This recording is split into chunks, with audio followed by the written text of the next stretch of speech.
Hello everyone. In this video, we are going to study the last module of applied hydraulic subject, that is centrifugal pumps. Okay.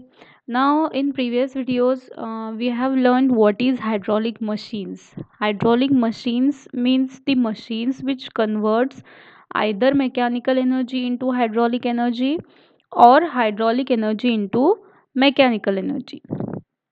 Okay, now we have learned the turbines are the machines which converts hydraulic energy into mechanical energy. Okay, in the uh, on the other hand, centrifugal pumps or pumps, simply pumps, are the hydraulic machines which convert the mechanical energy into hydraulic energy. Okay, that are called as pumps. Now, the hydraulic energy is in the form of pressure energy.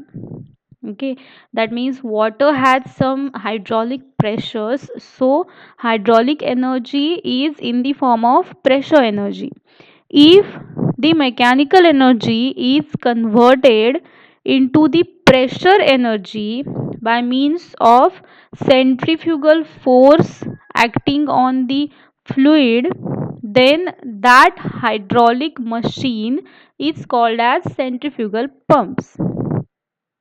Okay, if mechanical energy is getting converted into pressure energy by means of centrifugal force acting on the fluid, that machine is called as your centrifugal pumps. Okay, this is the introduction of centrifugal pump. Now we'll move further for the main parts of that centrifugal pump. Okay, now in the same manner as that of for the hydraulic turbines, it is also having casing, vanes, inlet chamber, outlet chamber, guide vanes. Okay, but for the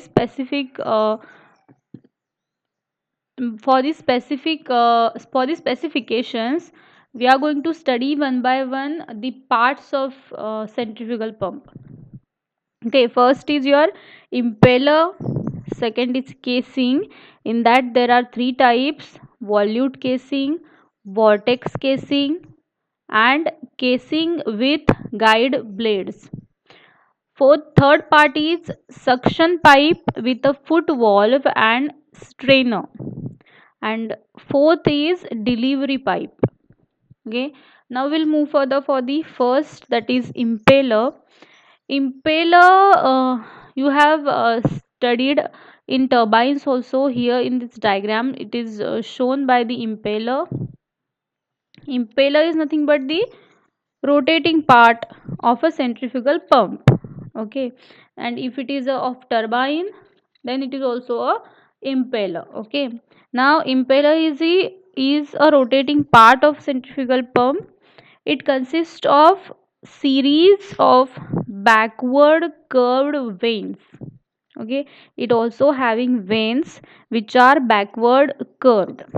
Okay, impeller is mounted on a shaft.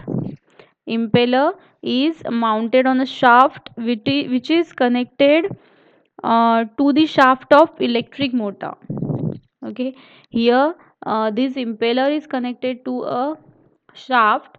This shaft is connected to the electric shaft of electric motor. Okay, second is your casing. Casing, as you have studied in reaction turbines or impulse turbines, casing is acts like a safety measure. Okay, it acts like a safety measure. Here it is a it is a airtight passage surrounding the impeller, and it is designed in such a way that the kinetic energy of water discharged at the outlet of impeller is converted into pressure energy before the water leaves the casing and enters the delivery pipe. Okay, before water leaves casing and enters the delivery pipe. Now here three types of casings are there. First is your volute casing. Now I'll show. This diagram shows the volute casing. Okay, here the parts are shown. Delivery pipe is there, delivery valve is there. This is suction pipe, sump, eye of pump. This is the casing, and this circular arrangement is called your impeller. Okay, now first is volute casing. This figure shows the casing which is a volute casing. Okay, in this casing, it is a special type in such in which area of flow increases gradually. Here you can see in diagram that area of this casing is increasing gradually. Okay, now increase in the area of flow decreases the velocity of flow. Okay, now the decrease in velocity increases the pressure of water flowing through the casing. It has been observed that in case of volute casing, the efficiency of pump increases slightly as a large amount of energy is lost due to the formation of eddies in this type of casing. Okay, and this diagram shows the vortex casing and the casing with guide blades. Okay, vortex casing. If a circular chamber is introduced between the casing and the impeller, here you can see that the circular chamber is introduced here. This type of casing is your vortex casing. Okay, and that chamber, it's called as a vortex chamber. By introducing the vortex chamber, the loss of energy due to the formation of eddies is reduced to an considerable extent. Okay, thus the efficiency of the pump is more than the efficiency when only volute casing is provided. Okay, this is of volute casing. Now, the third type is your casing with guide blades. Okay, here you can see in this diagram, the diagram shows the uh, casing which is with the guide blades. Okay, um here impeller is surrounded by the series of guide blades mounted on ring which is known as diffuser. Okay, the ring on which the guide blades are mounted, that ring is called as uh, called as diffuser. Okay, the guide vanes are designed in such a way that the water from impeller enters the guide vanes without shock. Okay, also the area of guide vanes increases, thus reducing the velocity of flow through guide vanes and consequently increasing the pressure of water. Okay, now third part of centrifugal pump is suction pipe with a foot valve and strainer. Okay, here in this diagram you can see that the suction pipe is there with a foot valve and strainer. The pipe whose one end is connected to inlet of pump and the other tip is deep into the water in sump, that pipe is called as suction pipe. Okay, a foot valve which is non return valve or one way type of valve is fitted at the lower end of suction pipe. Here you can see that foot valve is fitted on the lower end of the suction pipe. The foot valve opens only in upward direction. Okay, the strainer is also fitted at the lower end of this suction pipe. Okay, the strainer is also fitted at this foot valve at the lower end. Hmm. Now the last is delivery pipe. Here in this diagram also you can see the delivery pipe is shown here with a delivery valve. Now what is delivery pipe? A pipe whose one end is connected to the outlet of pump and other end delivers the water at the required height, that is called as your delivery pipe. Okay, these are the main parts of centrifugal pump. Now next is your work done by centrifugal pump. uh, Work done by centrifugal pump means the work done by impeller only. Now this work done is on the water per second per unit weight of water striking per second is 1 by g v2 vw2 u2. Okay, now here second is work done by impeller on water per second, that is w by g vw2 u2. Now here if you see, in case of turbines also we have learned that the outward um sorry, the water enters the impeller radially. Okay, here also in centrifugal pumps the water enters the impeller radially.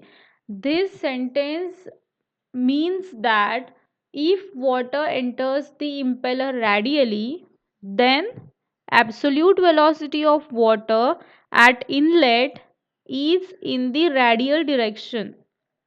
Okay, so alpha is 90 degrees and vw1 is 0. Okay, vw1 is 0, therefore in both this equation you can see that vw2 is there.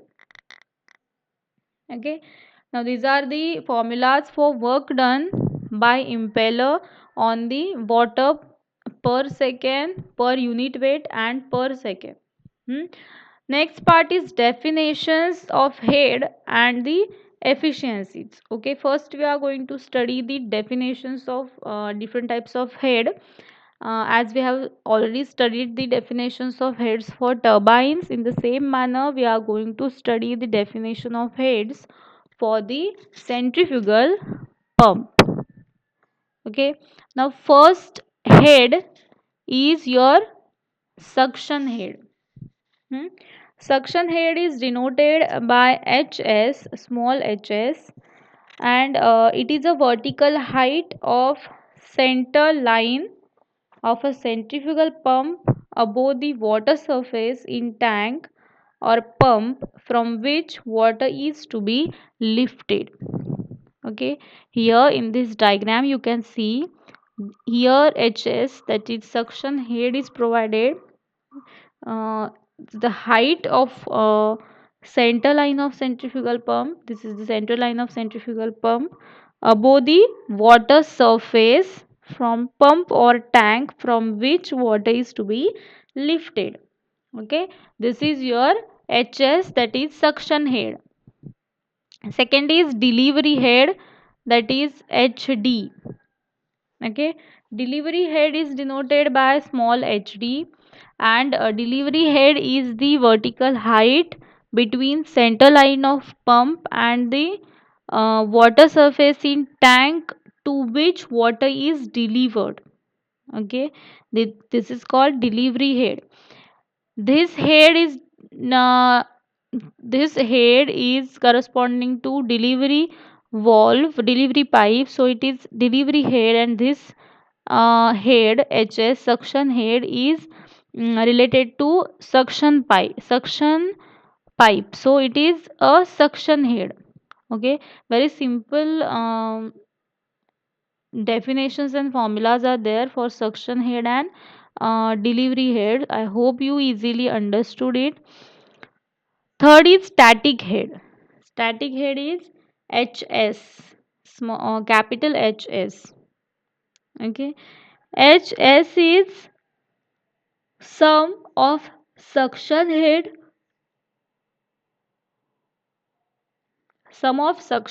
and delivery head. Okay, sum of this suction head and delivery head is called as static head. Then it is easily written as HS equals to um, capital HS equal to small hs and HD, small hs plus HD. Now the last is manometric head. Okay, this manometric head can be given by three equations or expressions. First is your manometric head equals to head imparted by the impeller to water minus loss of head in the pump. Okay, head imparted by impeller to water minus loss of head in the pump. Second is, and the loss of head in the impeller, here the loss of head in the loss of head in the pump, and the head imparted by impeller is calculated as VW2U2 divided by G is the head imparted by impeller to the water. Okay, now the second method is HM equals to total head at outlet of pump, total head at outlet of pump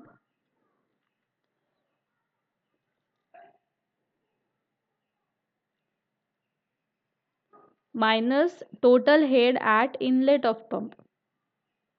Okay, this is total head at outlet of pump minus total head at inlet of pump is the second expression.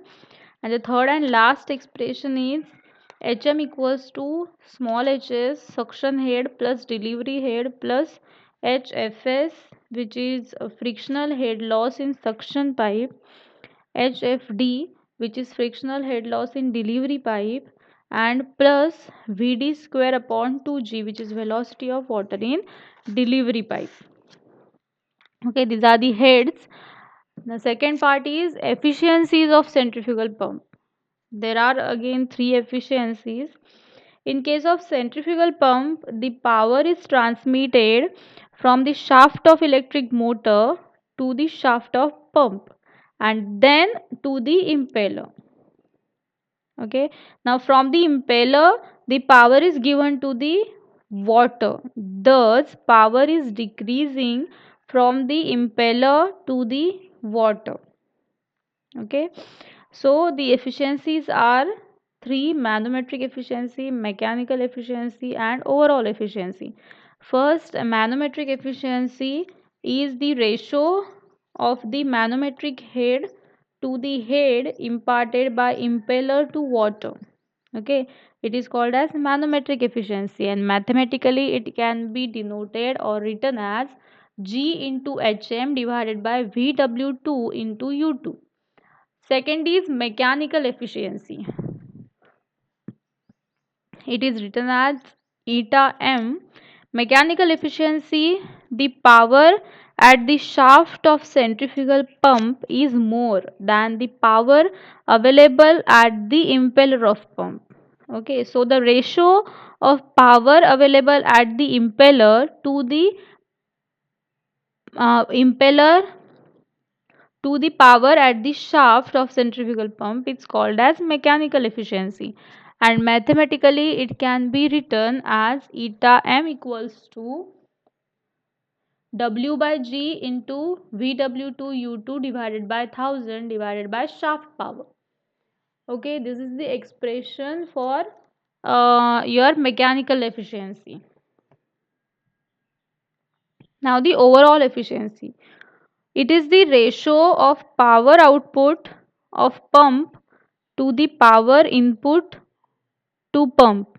It is called as overall efficiency. Now mathematically the overall efficiency can be written as eta naught equals to manometric efficiency into mechanical efficiency. Okay, these are the three efficiencies of centrifugal pump. And now we'll move further for the numerical regarding to the efficiencies and also the work done by centrifugal pump. Okay, this is the first example. The internal and external diameter of the impeller of a centrifugal pump are 200 mm and 400 mm respectively. The pump is running at 1200 rpm revolutions per minute. The vane angles of the impeller at inlet and outlet are 20 degrees and 30 degrees respectively. That means the vane angle at inlet is 20 degree and the vane angle at outlet is 30 degree. The water enters the impeller radially. Okay, if this sentence is not given in the numerical, that means the water enters the impeller radially, then we have to assume that the water must enter that centrifugal pump radially. As I have explained this phenomenon in work done part, so I'm not going to repeat it. The water enters the impeller radially, that means your alpha will be 90 degrees and VW2, that is velocity, whirl velocity at outlet will be 0. The velocity of flow is constant here. So we have to determine the work done by impeller per unit weight of water. Okay, per unit weight of water. Now the solution, here internal and external diameters of impellers are given. So internal diameter d1 is 200 mm, which is 0.2 meters. External diameter of impeller d2 is 400 mm, which is 0.4 meters. Speed they have given, pump is running at 1200 rpm, so speed is given as 1200 rpm.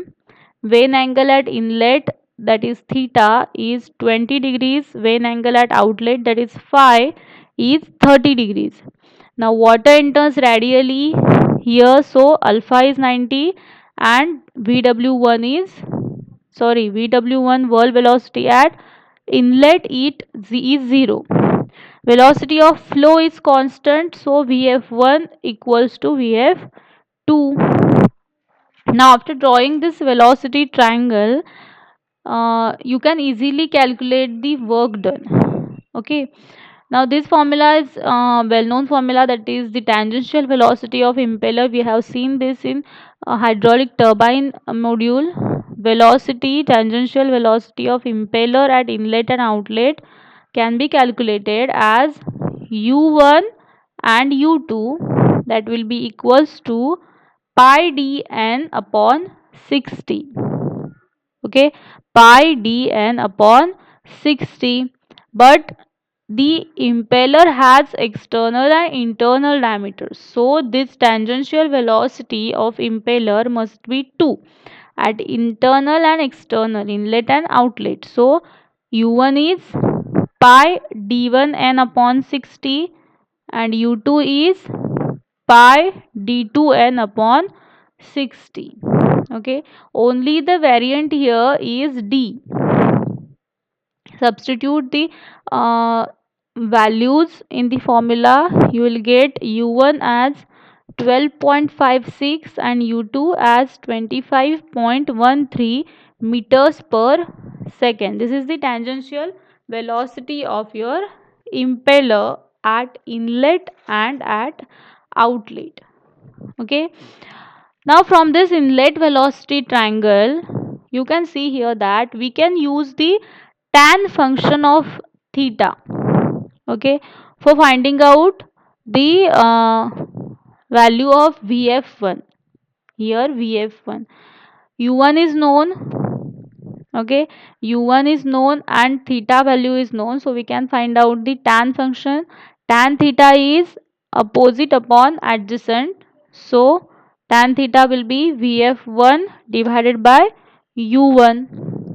Okay, vf1 is a known quantity, u1 you have calculated as 12.56, so vf1 will get the value of vf1 as 4.57. Okay, as they have given in the numerical that velocity of flow is constant, so this value of vf1 should be equals to the value of vf2. So vf2 will be equals to vf1 will be equals to 4.57 meters per second. Now from this outlet velocity triangle here we can find out the value of vw2. Okay, now the again we can use the function of tan here for phi. Tan phi will be tan phi will be obviously opposite upon this adjacent. Okay, now this value here you can see in the diagram that this value can be calculated by subtracting u2 subtracting vw2 from u2. Okay, this value of the triangle, this side of the triangle can be obtained by u2 minus vw2 expression. Okay, so substitute here in this formula. Here vf2 is 4.57 and the adjacent side will be your u2 minus vw2. Now in this here you can see, if you can see here, the vw2 is only the unknown quantity. Okay, phi is given, vf2 we have calculated, u2 we have calculated. So by substituting the values you will get the value of vw2 as 25.13 minus 7.915 equals to 17.215 meters per second. Okay, the value of vw2. Now the final step is work done by impeller per kg of water per second. This expression we have learnt 1 by g vw2 u2. Substitute the values here, you will get 44.1 newton meter per newton as the work done of water per second. Okay, now we'll move further for the minimum speed. These are the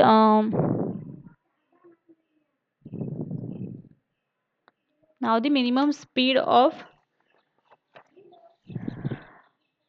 centrifugal pump. For starting, if the pressure rise in impeller is more than or equal to manometric head, that is hm, the centrifugal pump will start delivering water.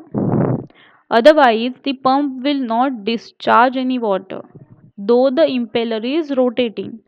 When impeller is rotating, the water in contact with impeller is also rotating. This is the case of forced vortex. In case of forced vortex, the centrifugal head or head due to the pressure rise in impeller is calculated. This formula you have familiar with it. Uh, omega 2 r omega 2 square r2 square divided by 2g minus omega 2 square r1 square divided by 2g. Here this expression is the tangential velocity of impeller at outlet, as it is a 2, and vr1 is tangential velocity of impeller at inlet, so we can write it as a u2 and u1. Okay, so substitute here in this expression, you will get u2 square upon 2g minus u1 square upon 2g, that is the head due to pressure rise in impeller. Now the force of water will commence only if head due to pressure rise in impeller is greater than or equal to hm. Okay, that I have explained. If the pressure rise in impeller is more than or equal to manometric head, then and then only the water will pipe will deliver water. Otherwise, it will keep rotating only. So, uh, apply this condition for this expression. You will get u2 square upon 2g minus u1 square upon 2g will be greater than or equal to hm. Okay, now for minimum speed we must have u2 square upon 2g minus u1 square upon 2g equals to hm. Okay, we'll we'll cancel this sign and will give equals to, then the water will deliver. Now we have manometric efficiency as ghm upon u w2 vw2 u2. Okay, from this we can find out hm, that is manometric head. Now manometric head will be this function and this function, both are the manometric head expressions, so we can equate this both the expressions, we can equate the both equations like this, and finally you will get here u1 u2, substitute this formula in the place of u1 u2, and by simply doing the mathematical adjustment you will get n, that is minimum speed, equals to 120 into manometric efficiency into vw2 into d2 divided by pi d2 square minus d1 square. This is the expression for minimum speed for starting the centrifugal pump. Okay, this is the expression for minimum speed for starting centrifugal pump. Now we'll see one example on it, on minimum speed.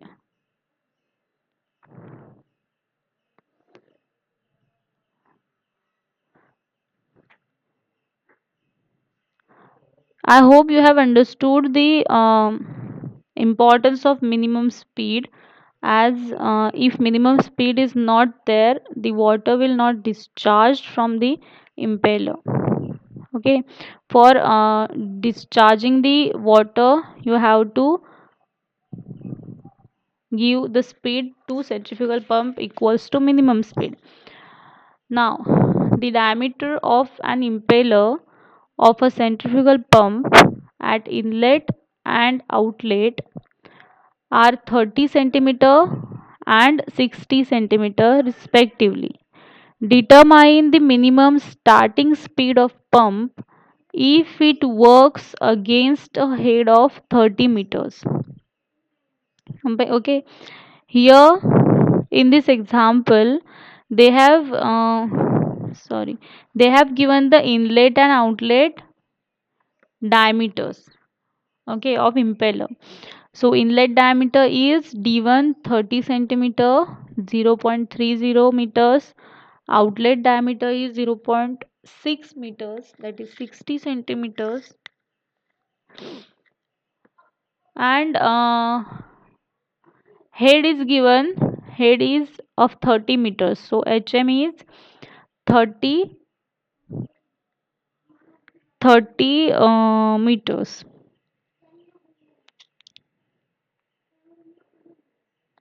Now this is the printing mistake, 30 centimeter, it is 30 meters only. Now let the minimum starting speed is n. Okay, by that formula, as we have seen in the ppt, the formula for minimum speed is u2 square upon 2g minus u1 square upon 2g equals to hm. Now why I have used this formula? Because they have given d1 and d2. Okay, not a manometric head is given, so by using this we can find out the hm. Okay, because u1 is pi d1 n upon 60 and u2 is pi d2n upon 60. Okay, now substitute the values of d2 and d1. You'll get the value as 1 by 2g 0.3141 n square minus 1 by 2g 0.0157 n square equals to 30. Now in this expression, if you have seen, the n, that is minimum speed or speed, is only the unknown quantity. Okay, remaining are the known values, so you can easily calculate the value of speed, that is minimum speed. Simply do the mathematical calculations, you will get the value of n, that is minimum speed, equals to root of 795,297.9. Okay, so the minimum speed will be 8 891.8 revolutions per minute. 891.8 rpm is the minimum speed for starting that centrifugal pump. Okay, that will be the minimum speed for that pump. Now the last part we will see in this video is multi-stage centrifugal pump. Okay, multi-staging centrifugal pump. Now if the centrifugal pump consists of two or more impellers, the pump is called a multi-stage centrifugal pump. The impeller may be mounted on the same shaft or on different shafts. Okay, the multi-stage pump is having two important functions. First is to produce high head, and second is to discharge a large quantity of liquid. Okay, if a high head is to be developed, the impellers are connected in series on the same shaft. While discharging large quantities, the impellers are connected in parallel. That means there are two arrangements are there in multi-staging of centrifugal pump. First is impellers are connected in series, and second is impellers are connected in parallel. Okay, first, multi-stage centrifugal pumps of high heads. Okay, for developing high head, a number of impellers are mounted in series or on the same shaft. Here in this diagram you can see the water from suction pipe enters the first impeller at inlet and is discharged at outlet with increased pressure. The water with increased pressure from outlet of first impeller is taken to the inlet of second impeller. Here you can see in this diagram the direction of water is shown. This is the inlet, outlet. Again inlet of second, and here the connecting pipe is there. At the outlet of second impeller, the pressure of water will be more than the pressure of water at the outlet of first impeller. Okay, here the pressure is high. Thus, if more impellers are mounted on the same shaft, the pressure at outlet will be increased further. Okay, so this is the arrangement for high pressure. Second, pumps in parallel. Okay, for this arrangement, the total head developed can be calculated as N into hm, that is number of identical impellers into the head developed by each impeller. Now the second, multi-stage centrifugal pumps for high discharge. For obtaining high discharge, the pumps should be connected in parallel as shown in this figure. Each pump lifts the water from a common pump and discharge to a and lifts from a common pump and discharge to a common pipe to which the delivery pipes of each pump is connected. Here the delivery pipe of each pump is connected to a common pipe. Each of pump is working against same head. So here the large quantity of water will be discharging. Okay. Here total discharge is calculated by n into q. Okay, n into q. This is the phenomenon of multi-staging of centrifugal pump. Multi-staging of centrifugal pump.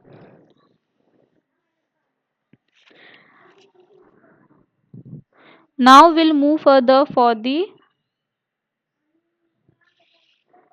example of same multi-staging of centrifugal pump. In this,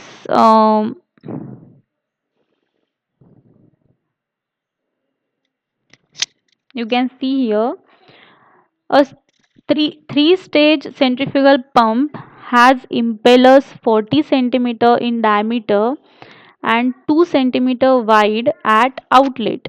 The vanes are curved back at the outlet at 45 degrees and reduce the circumferential area by 10%. The manometric efficiency is 90 degree and overall efficiency is 90% and overall efficiency is 80%. Determine the head generated by pump when running at 1000 rpm delivering 50 liters per second. What should be the shaft horsepower? Number of stages here, n equals to 3.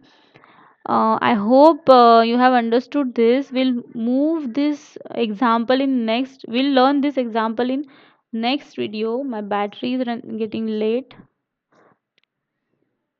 My battery is getting down. Sorry. We'll learn this example in next video. Up to this, we'll stop for multi-staging of centrifugal pumps. Thank you.